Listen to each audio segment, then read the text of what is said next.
Hello, everybody. Oh, there's the role play question. It's great for you to join us. I really appreciate you coming here. I love coming to Malaprops in Asheville in general. I was just across the street. There's a German beer garden. It's creatively titled The Beer Garden. And we went in, and a bunch of the readers here that are in person, we had some amazing beer, the Wicked Weed Watermelon Dragon Fruit. Did I get all that right? It was really good. And then there's, they just have great fish and chips and all that good stuff. So it was so pleasant to hang out with some folks for a little while. Before I start talking about myself, though, I'd like to talk a little bit about a couple of other books that I think you guys should read because I enjoyed the heck out of them. I don't get to read as much as I would wish because I have to write a lot, but also I tend to put books down quite often because I can kind of see where they're going just because of being a writer. I'm like, oh yes, I see this plot and I know what's happening, so I'm done. But therefore, when books like grab my attention and I can't put them down, or I'm just blown away by the writing and stuff like that, I've got to share it. So I'd like to tell you about a couple. One is The 10,000 Doors of January by Alex Harrow, Harrow. This book is so honking gorgeous. It does have some magical stuff going on in there.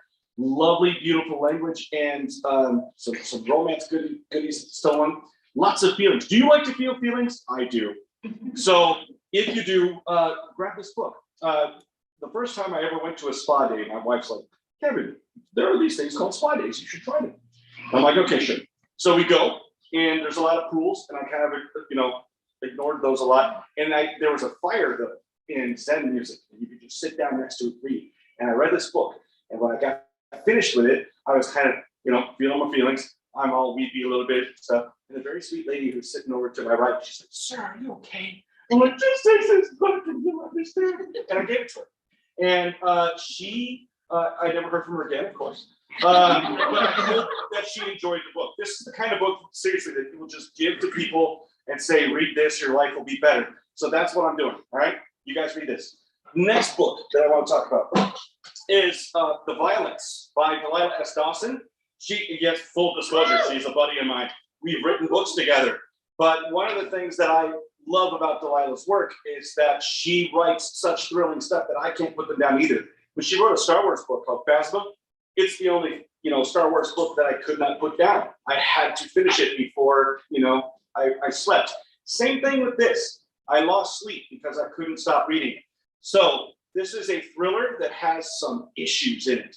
They kind of promote it like an issues book.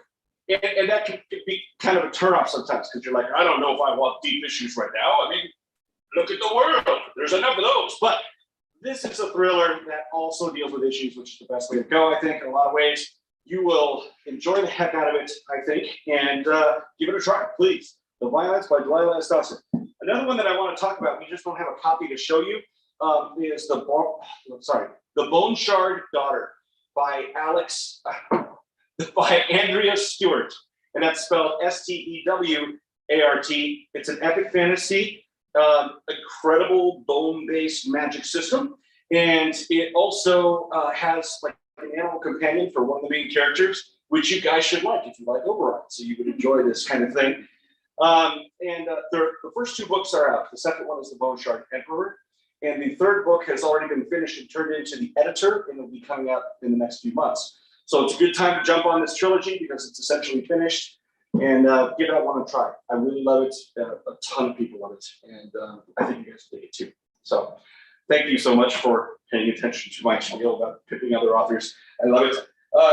And I'm here tonight because of these. The reason I'm like touring around is because we are re-releasing the Iron Druid Chronicles with brand new covers, but also with brand new material inside.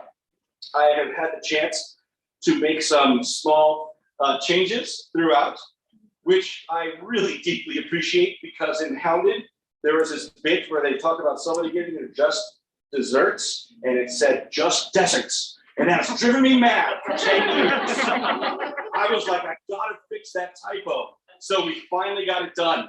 And, I didn't understand. Here's the thing, like while we were going through the copy editing process, I kept correcting it and it kept coming back to me as just deserts. I'm like, are you guys messing with me? I really want this to be desserts, please. And so finally it did get done. I hope. Now I'm doubting it. I want to look at the but anyway, it should be fixed, and a whole bunch of other stuff should be fixed. But the other thing that I really cherish that we were able to do with these reissues is that a lot of the short stories and novellas that I wrote during the process that were released just as ebook and audio only, or perhaps they showed up in an anthology somewhere, they're now all collected in here as bonus material in these editions. So that way, basically this means that when you buy these editions, you have the complete Iron Druid Chronicles now in chronological order. Yay! So yeah, it's actually, think of it as like, this is the director's cut, you know? This is the good stuff. But in addition to the 3 novellas and 7 short stories, some of it is brand new stuff that's never been printed before anyway. So some of that new stuff is in Trapped, okay? And it's probably my favorite thing. In the course of Trapped, Oberon mentions that he would like to start a dog religion called Poochism. And he will call the sacred text the Dead Flea Scrolls. So Atticus at the time is just like, oh yeah, okay, sure, we'll get on that right away. But I got on it, and so it is now included in the back of Trapped. The Dead Flea Scrolls, a serious prophecy of Poochism, is included at the end of Trapped. There are 6 scrolls: the Scroll of Sirius, the Scroll of Max, the Scroll of Kennels, the Scroll of Sausage, the Scroll of Squirrels, and the Scroll of Fluffy. Because, you know, poodles. So, I'm going to read you the Scroll of Max. It's very short for reasons that become very obvious. But, and I should also probably mention that if you guys are audiobook fans, I know a lot of you are, how many of you are audiobook fans? Quite a few of you? Yeah, okay. So, a lot of hands just went up. I do not read like Luke Daniels. And so I don't want you to be disappointed. But I will also say that while I love Luke Daniels' performances, they sound nothing like what I hear in my head. So, which is actually the way it should be, right? He is a performer who's doing his thing as an actor, and he's bringing his own interpretation of the character. Perfection, right? I love it, and I laugh out loud when I listen to it. It's fantastic. And really a credit to his profession, because I already know the joke ahead of time, and I still laugh because of his delivery, right? He's fantastic. But anyway, I'm going to read it kind of the way I hear it around in my head. And so this is the Scroll of Max by Oberon the Irish Wolfhound. It is a plain but woeful truth that we dogs have no opposable thumbs. Fortunately, by recompense, through divine justice, Sirius gave us the ability to lick our own genitalia, and that is both a right and a pleasure that every canine should enjoy. However, the well-mannered dog will not do so in front of humans or within their hearing, since they are sadly incapable of such feats, insanely jealous of us as a result, and often become incensed with us when we lick our boxes or balls for any length of time. Stop that, they say, when they themselves would never stop that. They can never once start that. You know what? Now's as good a time as any. Get busy. Editor's note: Oberon got busy, so the Scroll of Max ended abruptly for obvious reasons. So that's the short, the very short scroll. The others are longer, and they swing from the profound to the profane quite wildly, as you might expect with a dog like that. And also, I should probably mention, in case you missed it, that there's an anthology that came out in May called Heroic Hearts, edited by Jim Butcher and Carrie Hughes, that has a whole bunch of short stories from your favorite urban fantasy authors. There's stuff in there from Kelly Armstrong, Charlene Harris, Patricia Breaks. Jim Butcher has a brand new story there about Tutu, and a whole bunch of other awesome authors, Chloe Neal, etc. And I've got a story in there told from Oberon's point of view. It's called Fire Hazard. And it is it takes place right before Atticus, Oberon, and Starbuck show up in Paper and Blood. So if you've read Paper and Blood and you see, the Oberon shows up and he's a little bit toasty, it's because of this short story, Fire Hazard, that occurs right before it. So I wanted to let you know about that in case you want to go grab it. And then, so I don't really have like a lot else to tell you guys except for a couple of things. One is that I am currently working on A Curse of Krakens. That is the third book of the Seven Kennings epic fantasy trilogy. And thank you for the enthusiastic fist bumps. I really appreciate it. The Seven Kennings, in case you haven't read those, are kind of my babies. It's actually what I wanted to write all along. I was actually out on submission with an earlier version of A Plague of Giants when, and I was waiting to hear back from editors, and that's when I wrote Hounded. I wrote Hounded to entertain myself while I was waiting to hear back on my epic fantasy. So it's always been my intention to be an epic fantasy writer, and it's always been a mountain I wanted to climb. Now, my epic fantasy got rejected, the one that I had out there, and for good reason, because it was terrible. But I love the world, and I realized a little bit later on that I needed to really up my writing chops, and writing the Iron Druid stuff really helped me out, to level up. And I was able to do different voices and things like that pretty well by the time I got around to trying to play the Giants again. And so the next time I tried it, I took a look at the old manuscript. I chucked everything except for 6 lines. That was 220,000 words I said goodbye to. Oh, wow. All right. So I checked everything but 6 lines and then kept those 6 lines for A Plague of Giants. And then, it came out a lot better after years of writing the Iron Druid stuff. So for those of you who have been reading my Seven Kennings and are enjoying it, thank you, because that's my baby. That's the stuff that I've always wanted to write, and it's the thing that I will probably always be most proud of when I'm finished with it. So I've been working on A Curse of Krakens for a couple of years now, and I'm hoping to have it finished this year, and so that means it should be out next year in terms of publishing schedules. And then after I get done writing that, I get to write the third Ink Sigil book. So that's what my present and future looks like. But I really want to give you guys the opportunity to ask me questions that you might have, because of course, for all of you who are in the store, I want you to be able to go away from this without, with something a little bit more important than my signature, and I would like to answer your stuff. And then for those of you who are online, same thing. I know that you've got some questions, I hope you have some questions, and they'll relay them to me, and I can answer them for everybody. So yeah, what's on your guys' minds? What's happening? Do you have any questions for me? Yes, sir. I like how you bring together a lot of different pantheons of mythology. I'm by no means learned in that area. Okay.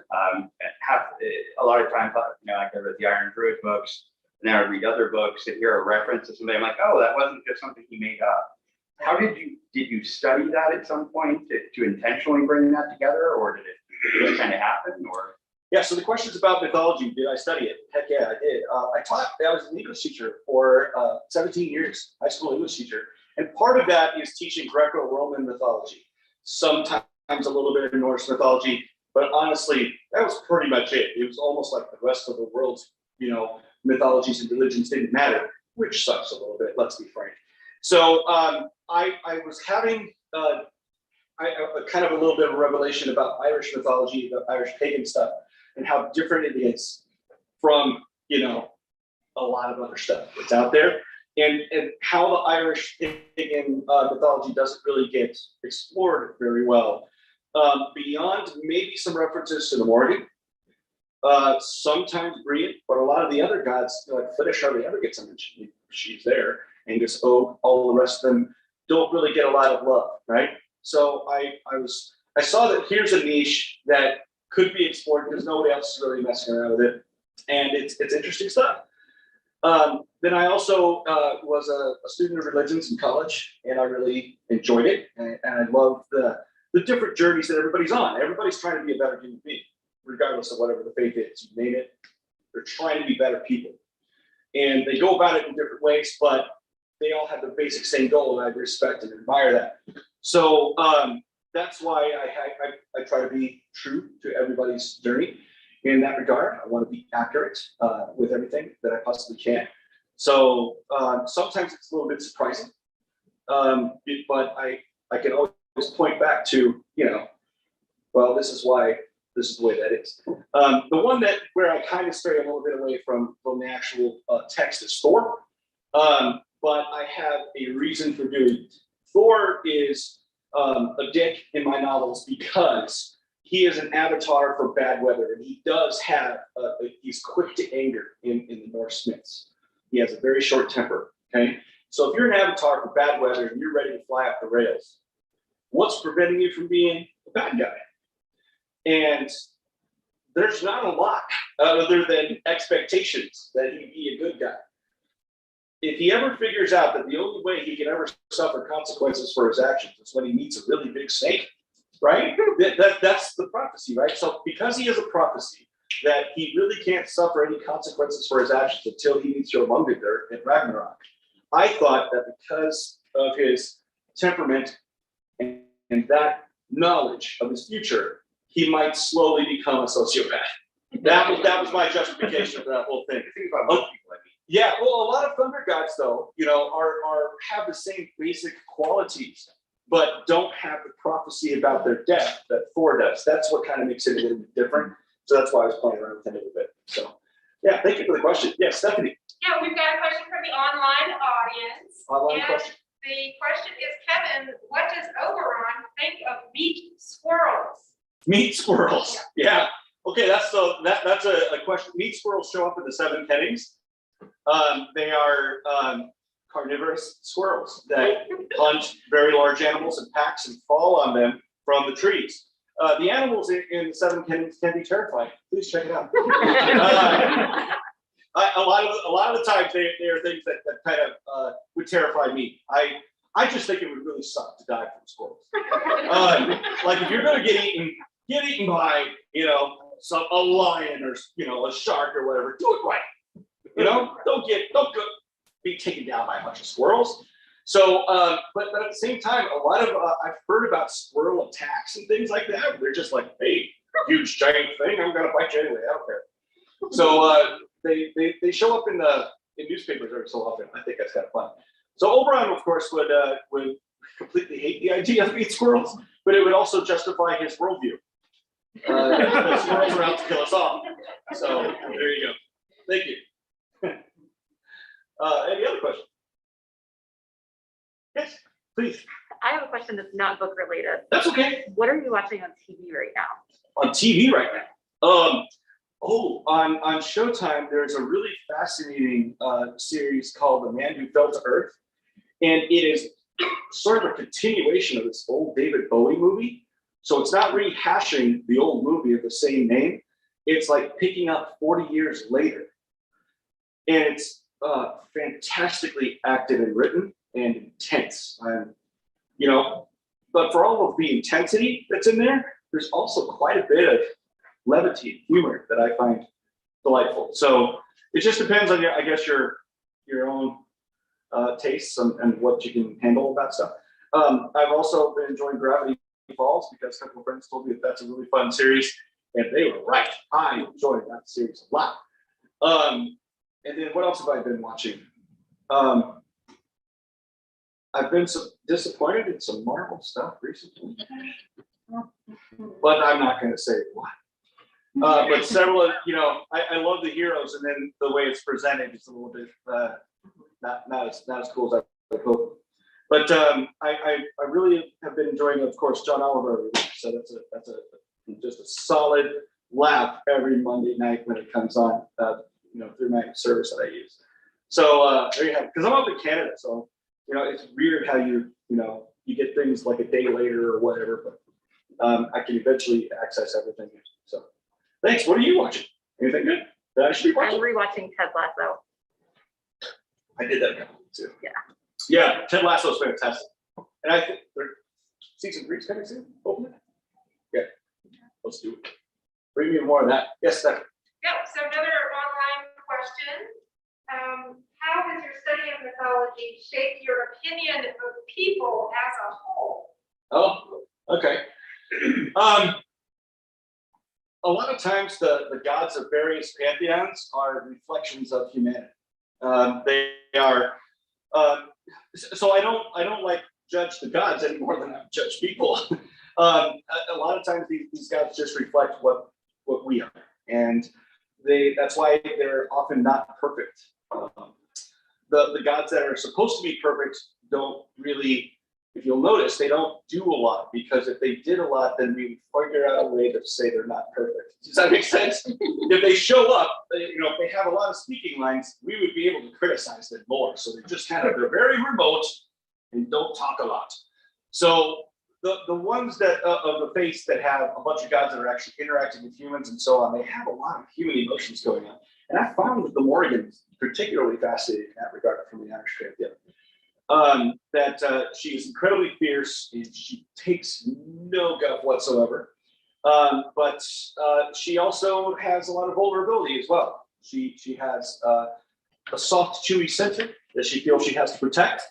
But it's in there, and she's trying to figure out how to reveal it to others, So I don't know that it's shaped my vision of humans so much as I think humans have shaped gods, if that makes any sense.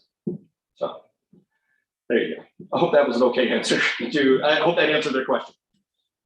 We do have a couple more online questions, but I always like to alternate if Yeah. there are more in our.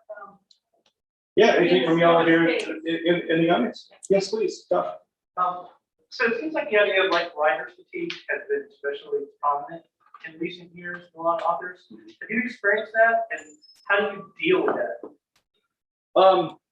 Yeah, I got a little bit of that. Yeah, a lot of stress and stuff like that going around with the pandemic and the election, and then oh my God, is there going to be a coup and all that kind of stuff going on? And so for the months leading up to the election until a couple of months afterward, I wrote a completely different book that hasn't been published yet. It was a comfort novel, and it's therefore terrible because everything is kind of happy, and I was going to a happy place basically. So if I want to sell that novel, I would need to revise it extensively, and I will, because I do like the characters quite a bit, and I like the magic system as well, and what happens, but I need to do a lot of messing around with it to make it publishable. But it saved my mental bacon, if that makes any sense, during those stressful months. So I was supposed to be writing A Curse of Krakens during that time, and I couldn't concentrate on that and get the kind of word flow I liked. But I found that if I worked on this comfort story, at least I was writing something every day, and I was feeling better, So I did that for a while. And maybe someday they'll get on the shelves and in its revised form, and you'll see it. But otherwise, in terms of fatigue, whatever, I basically try to write 1,000 words a day when I'm writing, and if I make it, great. If I can go beyond that, awesome. And if I don't, well, it's not the end of the world. I'll just keep plugging away, because that's really, writing a novel is a marathon. It takes months, at least for me. I've heard tell of people where it takes weeks. I'm like, wow, that's amazing. I can't do that myself. It takes me about 6 months to write 6 to 8 months to write an urban fantasy, and then over a year to write an epic fantasy. So, there you go. Well, probably more information than you want. You got a question too? Yes. Yeah, I was just curious about, I kind of wanted to segue from the TV question, but Sure. Are we ever going to see the Iron Druid Chronicles in a epic Sure. mini-series television? Sure. As soon as somebody with a giant bag of money. Not for me. The giant bag of money is to make the show. Yeah, it's that. Yeah. Like, who would you? What would be like your fantasy casting for major? It's going to sound like a cop out, but I want unknowns, because Atticus was supposed to be hiding for the whole time. And so you're like, well, if Sam Hewitt is suddenly out, you know what I mean? And that doesn't, he was that guy in Outlander the whole time. So yeah, that's not going to work for me. I don't really want a known actor, actress. I'd rather have somebody brand new audition for the part, win it, and then become that character, if that makes sense. As far as it almost sort of happened, and it technically still could. It's been under option with Warner Brothers for 3 years. But and then they had placed it with TNT. And then I think there was some giant merger that happened this year, like a few months ago. And every single project that was in development at TNT, including mine, just got canceled because of the merger. Not because the projects were good or bad. They canceled everything. Whole bunch of folks were just suddenly out of work. So that means that unless Warner Brothers places it somewhere else in the next few months or wants to renew it or whatever, the rights are going to revert back to me in a couple of months, and then we can try to sell it somewhere else. Hollywood is such a bizarre, weird business, and I don't know much about it and don't want to. If somebody wants to do it, by all means, I'm all for that. But I don't really stress about it. The only thing that I have power over is writing more books, and so that's why I just put my head down and work on that, and don't worry about the movie or TV stuff so much. Which is probably not the coolest answer ever, but that's No, I honestly, love that answer. yeah, that's honestly how I feel. Yeah. So there you go. Thank you. Yes, Steph. So we've got two more right now from the online audience. I just want to say for the record, I am reading them out of order for a reason. Sometimes folks get upset. Because you mentioned writing a comfort book. Yeah. And we had a question from someone who's asking, what are the books you go back to as comfort reads? Okay, so there's like a middle grade book. Well, at the time it was written, it was not middle grade because nobody had a term for that. That's sort of a new category. But back when I was young and, didn't have gray hair and all that kind of stuff when I was a kid, I used to love Anne McCaffrey's Dragon Singer series, that trilogy. Yeah. And especially the first two. Those first two were just, jelly and toast for me. They were so good. And I read them over and over and over again. I probably read them once a year for probably 20 years. They just made me feel happy. So yeah, I would say Anne McCaffrey stuff was definitely my comfort read. I'd read a lot of Douglas Adams too, because that was fun. I'd read him over and over as well. So those are the two big ones. That's great. And so now to the question that has some very gentle sparring in the chat, because the question is, who do you think would win between Atticus and Harry Dresden if they ever came to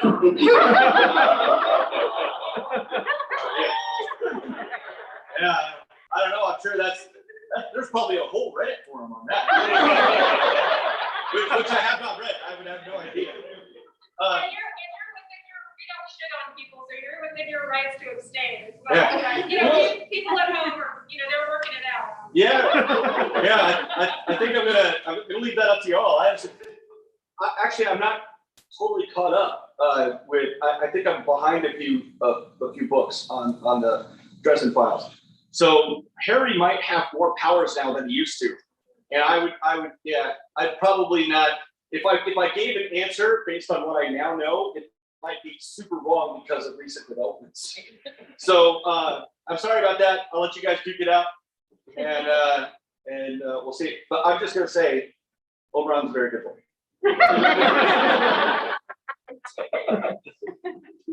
Yes. Will you be at DragonCon this year? Oh, I will not be at DragonCon. But thanks. Here's the thing. Like I'm cool doing this and hanging out in small doodads because of math and masks, right? I'm okay doing this kind of thing, but conventions, just the idea of it freaks me out. And same with flying anywhere.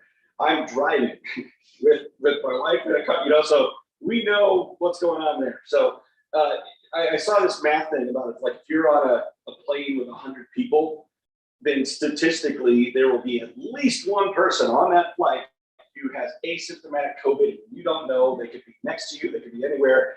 But while that plane is on the runway, on the front end and the back end, you are sitting there in stale air, and you're going to get some. So I'm not going to fly, and I will not be going to conventions where the math is really bad, and it doesn't matter if everybody's masked, because first of all, they won't be. Even if there's a mask policy, they're not going to enforce it. So yeah, I'd rather do this kind of thing where it's very small and people are masked, people are awesome, probably vaccinated. Otherwise, yep, science fiction readers tend to believe in science. And so, you know what I mean? It's just a better, you know, your odds are better in a situation like this than in other situations. So I won't be doing conventions. Maybe not ever again, honestly. I don't know if I'll ever be chill enough to do it. But I will continue to do this because I do love meeting people and I do love bookstores. So I want to support bookstores and I want to see y'all. Thank you. Yeah, you bet. We have some other questions online, or? We do, if there's no more right now in the store. Okay, good. Yeah, go for it. Sorry, I don't mean to monopolize. Not at all. You kind of alluded to this early on, but what sort of input, when making it, one of your books into an audiobook, are you able to give any sort of input or guidance in tone, or, you know, how much interaction do you actually have with that process? At first, very little. So little, in fact, that Luke Daniels is from Michigan, so he is not familiar with saguaro cactus, and he pronounced it saguaro to the intense pain of everybody living in Arizona. So that was, but you know, and we never really been able to fix stuff like that, and it wasn't even a word that we would have anticipated as needing to fix, you know.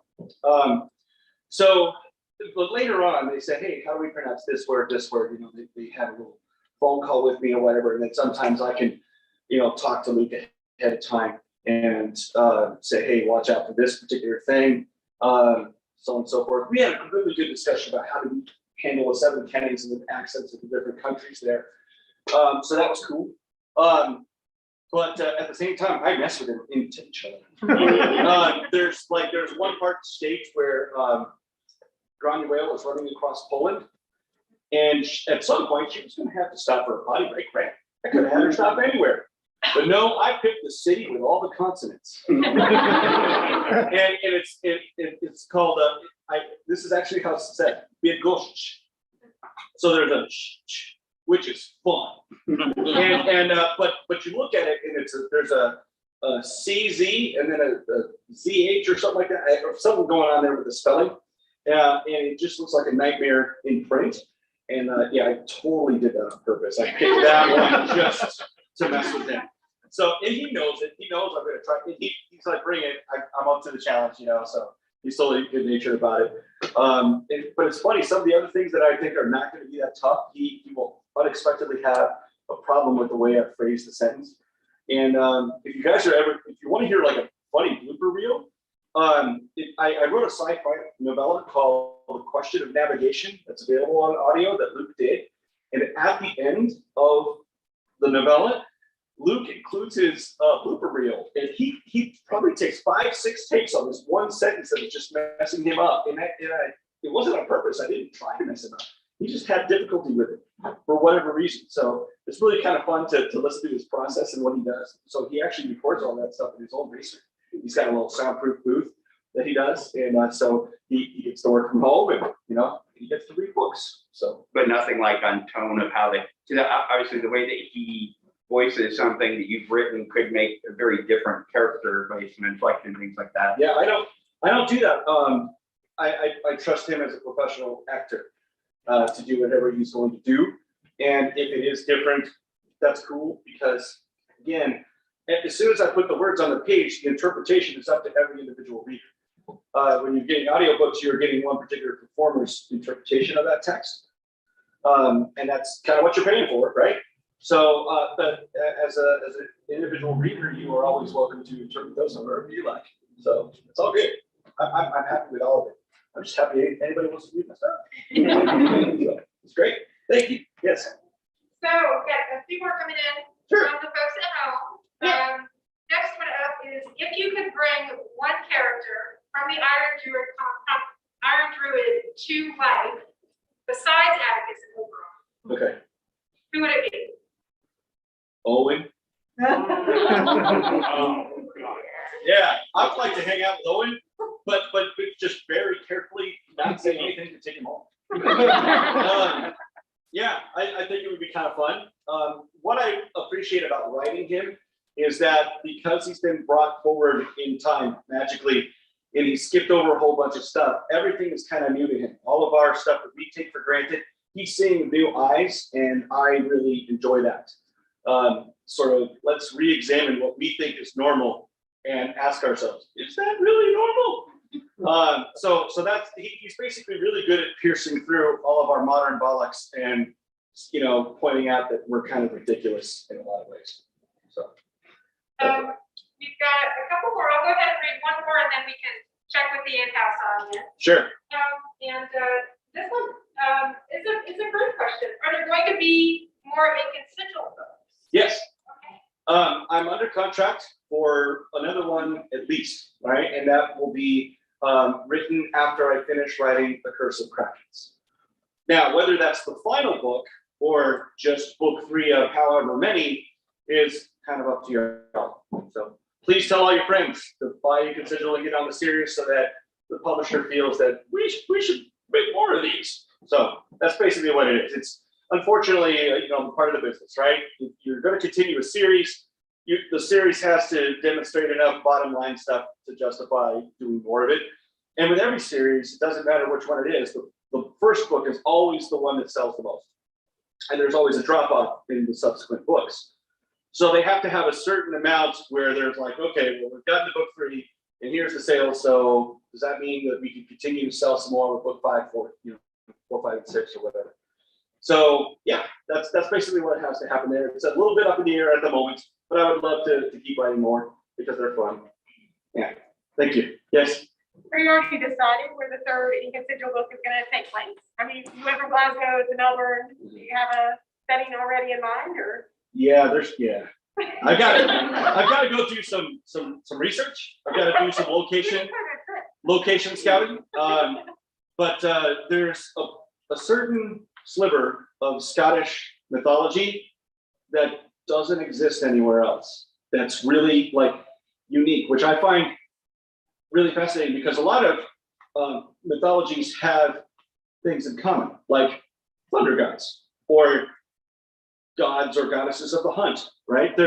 You see patterns because, of course, these are patterns of human behavior and stuff like that. But there's a certain mythology or some creatures, shall we say, in Scottish myth that I find fascinating and are very specifically geographically located. And I got to go there and check it out and start messing with it.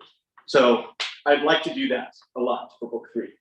So we'll see how it goes. But we also have the ending that I have in mind to resolve what's going on with Alice Curse. Oh, and I should mention something, by the way. For those of you who've read Ink Sigil and Paper and Blood, there's a certain amount of mystery regarding the receptionist, Gladys, who has seen some shite.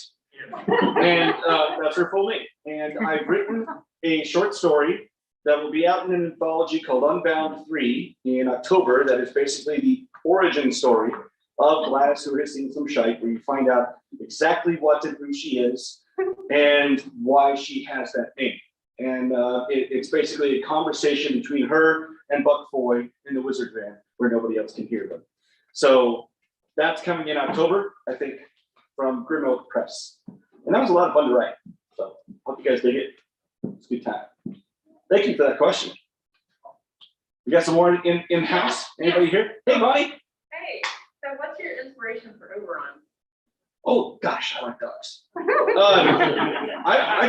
let one go downtown on my ear. And across the way, there was a puppy in there. I'm like, come here, baby. Just tongue in the ear, went for it. But the inspiration, like in terms of like, what is he like and where's his personality come from, was my own 2 dogs. I had a pug and a Boston Terrier, very expressive faces on those particular breeds.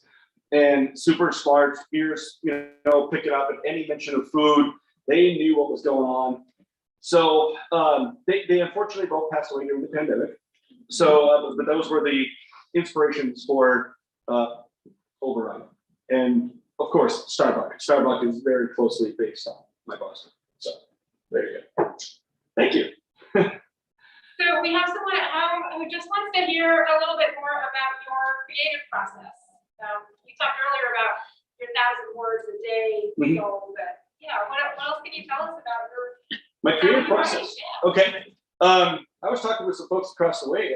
I really like not having the same thing happen every day. I can't stand routine. I'm very, I get bored. So that being the case, it's tough for me to say, here's my writing routine, because I don't have one. I will write at any time of the day or very early morning or whatever, whenever the inspiration strikes, I guess. But sometimes I don't have a lot of inspiration. I'm sitting there and really trying to work anyway. What I often do is I have an outline for a book, chapter outlines of like what happens and everything. And then I sometimes have little snippets of dialogue here and there because that is a very important character or plot revealing kind of conversation that needs to happen. And so then if I am going along, I start at the beginning, but then if I get to like say chapter 3 or 4 or whatever, and I'm stuck, then I realize I don't have to be. I can skip ahead to chapter 7 because that looks like a lot of fun. My brain can handle what's going on in chapter 7 right now, and I have things to say about that. And in the meantime, I'm going to let my subconscious work on the problem I had on chapter 4, right? So that completely horrifies some writers. And of course, not everybody can do that, or nobody needs to do that. But I have the ability to write out of chronological sequence. Part of that comes from probably being a video editor. I was a broadcast journalism teacher in addition to being an English teacher. So I'm kind of used to, I've already trained myself to tell stories by splicing things together that were shot at very different times. And now we're going to create a new narrative out of that. So I don't mind jumping around chronologically as I write. So, and then while I'm writing, I usually listen to instrumental metal. There's a band out of Dallas called Polyphia that I freaking love. I've got a playlist of theirs that is about 3.5 hours long, and I listen to that more than anything while I write. But while I'm writing a fight scene, I listen to Dragon Force, and then unless Thor's in it, and then I listen to Amon Amarth.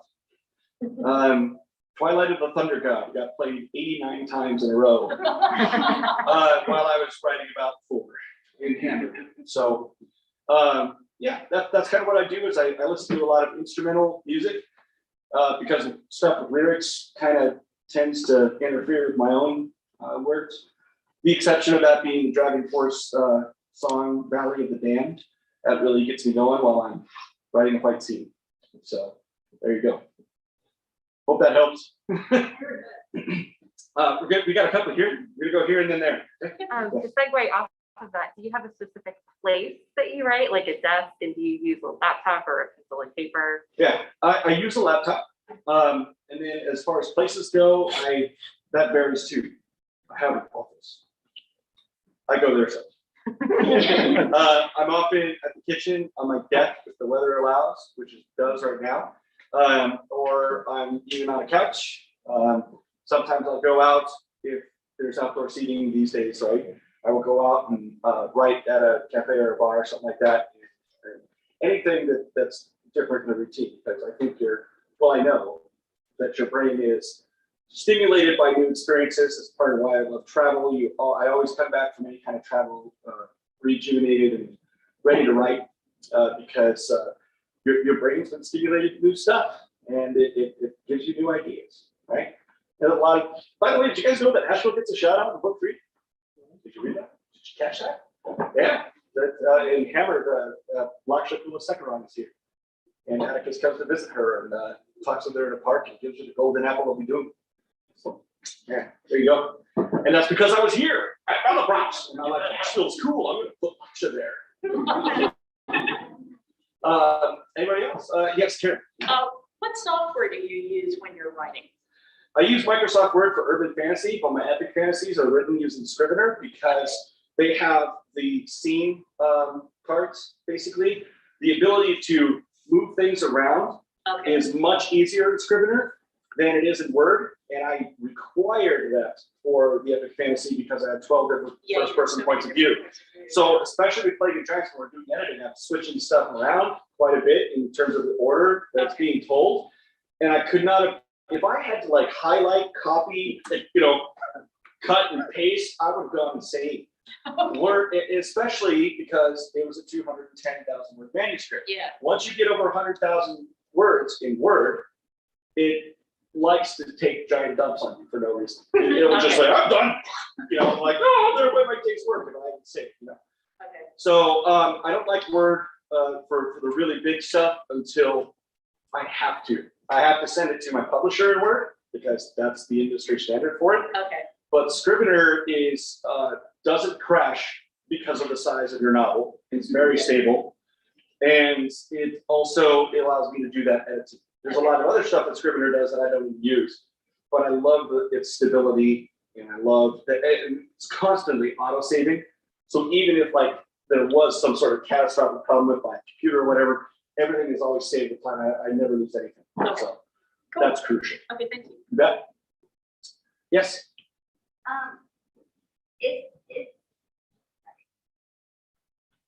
The Iron Druid. Yeah. Was there, did you have in your mind, like, how many books you were gonna write with that, or did you just write until you were done? And it was kind of like, this seems like a story, this seems like a story. Yeah. So I just wrote the first book. I was talking a little bit earlier about how I wrote it to entertain myself. Right. And I didn't even think it was going to get published. In fact, we should give a round of applause to my wife because she told me to send it out because I didn't think it was even worth it. And she said, no, we're going to send it out. It's dog. Talking dog, how stupid is that? Nobody's going to want to read that. I was wrong.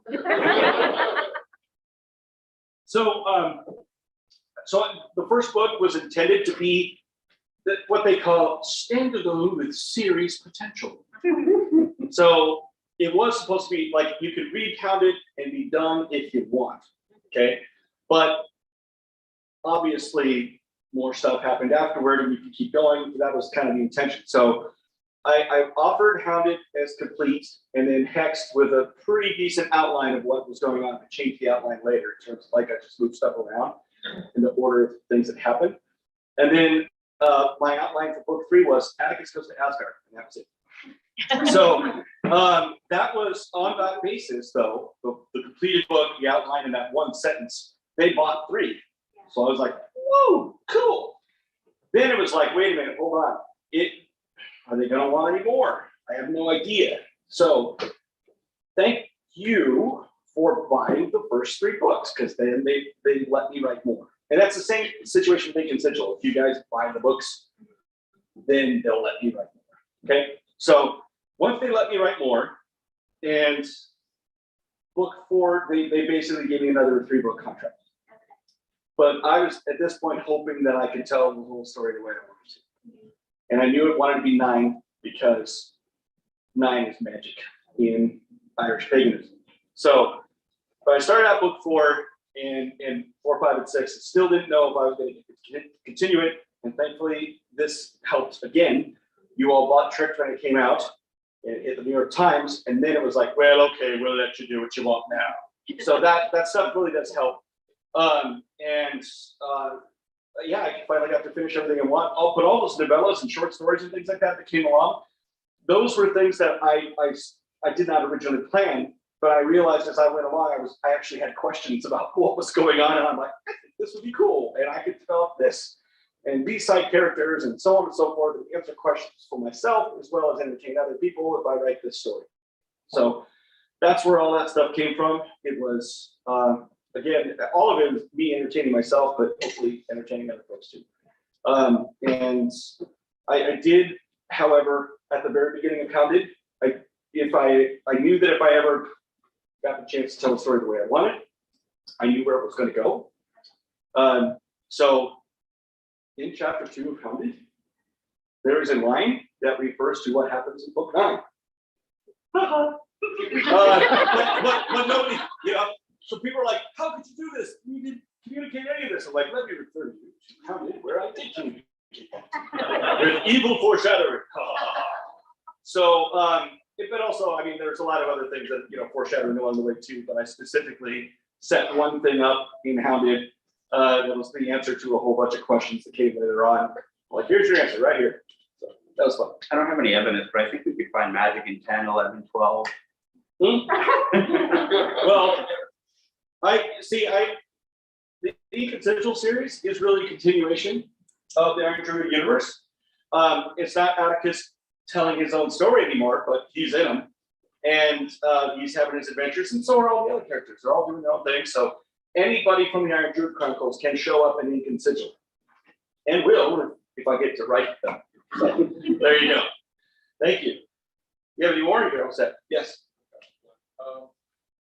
I love fun magic systems, especially in fantasy stories, and the Seven Kennings is a fantastic example of that. Thank you.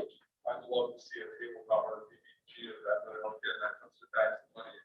So what was your inspiration for like creating this? I would like to see a video game of it. Where, like, when you're doing the character selection process, you have to actually go seek a kenning, and you might die. So that part I like, but just right away, because you might try 10, 12 times before you get a character that even survives, right? And then when you get a character that actually survives seeking a kenning, you're not guaranteed to get the most powerful one. Now you got to decide. Well, you got a kenning, but it's the lowest level of the first kenning. For example, you're a sparker. Okay, you can start fires and you're immune to fire. Great, but you can't really control the fire once you start it. All right, so that's, you can still be useful. You can still do a lot with that, but do you want to go with that character or do you want to start over? I mean, I just think the character creation process of that would be fun. Then, of course, the whole process about, if you use your magic too much, then you're going to pay a penalty with your life. You're going to age very quickly and maybe even die. So I love that dynamic and what that would mean for a video game and how you play that. It would also be cool as a tabletop as well. I'm certainly open to it. I would play the heck out of either one of those, but I don't have any power to make it happen. And it would need to be somebody else who develops that stuff because I don't know how to do game mechanics or start a video game or anything like that. But in terms of how I came up with it, I love the idea of having a cost for your magic. That magic is actually available to anyone. You just have to be really open to the sacrifice, perhaps the ultimate sacrifice to get it. And more coming on that in the Curse of Krakens. So, yeah, thank you. I really appreciate you reading the series. It means a lot. Anybody else? So You did it. we have time for one more question, and we do have one more question online. Sure. And Thanks, then Jeff. for the folks in the store as well, I'm guessing that you might answer the odd question in the signing line. Of course. So Yeah. When you guys come see me, ask me anything you want. We want to go ahead and get to the signing. So, Yeah. Last question from at home is someone who's wondering if you might tell some stories with Randy Well in Ink Sigil. Yes. Okay. Yeah. Yeah. I mean, currently what she's doing is she's training in Taiwan. She was going to head off there. At the end of the skirt, she was going to finish what she was doing with the Coven, the Sisters of the Three Auroras, and study some more Polish. But then after that, she was going to be heading off to Taiwan. So at the time that Ink and Sigil and Paper and Blood are taking place, she's basically beginning her training with Sun Wukong in Taiwan. Okay. That being the case, she could be called away from that to deal with emergencies and stuff, and so she could show up. But in terms of like telling the story of her training, training montages are never really cool, conflict-wise. That's why they're always montages. We don't really want to dwell on this. We're going to connect it down with the eye of the tiger and a bunch of cuts to grunting and sweating.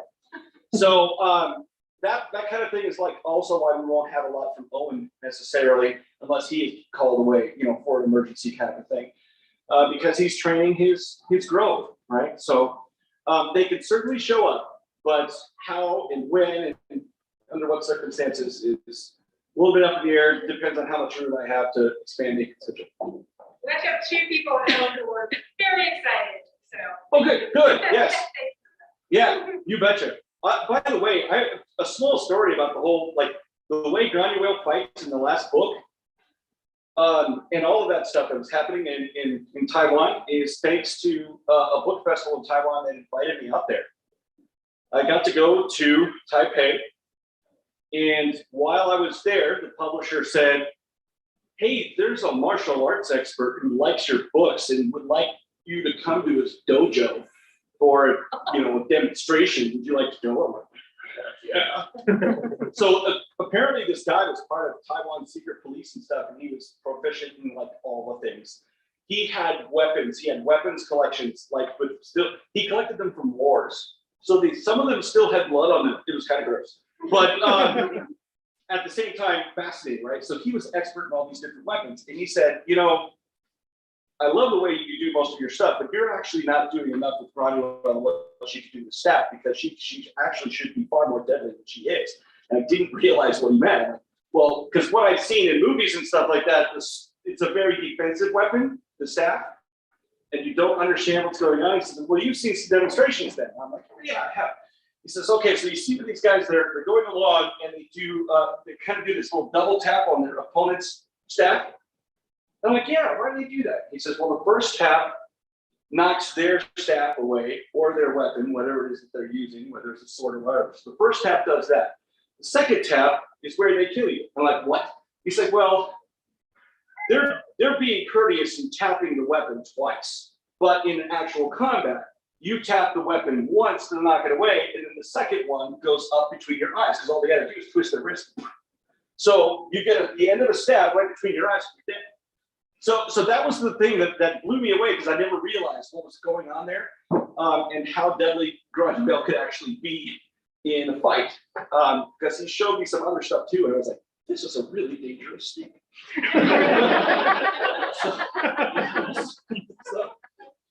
He also let me, he gave me some training with his samurai sword. And wow, that's a dangerous weapon too. He gave me some forms. He gave me a grass mat that was woven around, and essentially it has like, it's supposed to simulate a human limb. If you can cut through this grass mat cleanly, you would sever somebody's arm or leg with that cut. That's supposedly what's going on there. So he's like, don't worry, you're not going to be able to cut through it. But I did on the first try. And I learned a lot about like how much of your stance, your breathing, all of this stuff actually goes into making a very good, strong cut. That there's a lot of discipline that goes into creating that state of mind and cultivating that breathing. And it was definitely beginner's luck, because after I hit it the first time, I was freaking terrified of what I had in my hand, and I couldn't cut it cleanly again. And which only emphasized to me like what state of mind you have to be in, and what your breathing has to be like to get this stuff done. So I learned a ton from that particular gentleman about fighting and what it takes to do, you know, mentally as well as physically. And that kind of got translated into the book a little bit. So kind of a long, sorry about the tangent, but there you go. I was just reminded of it because of the question. So thank you very much. Thank you guys. Yeah, we have another one, or we all set? Ready to go. Okay, yes, there we go. So thank you guys so much. I really appreciate you all for reading. I hope you continue to enjoy, and you're just the bestest.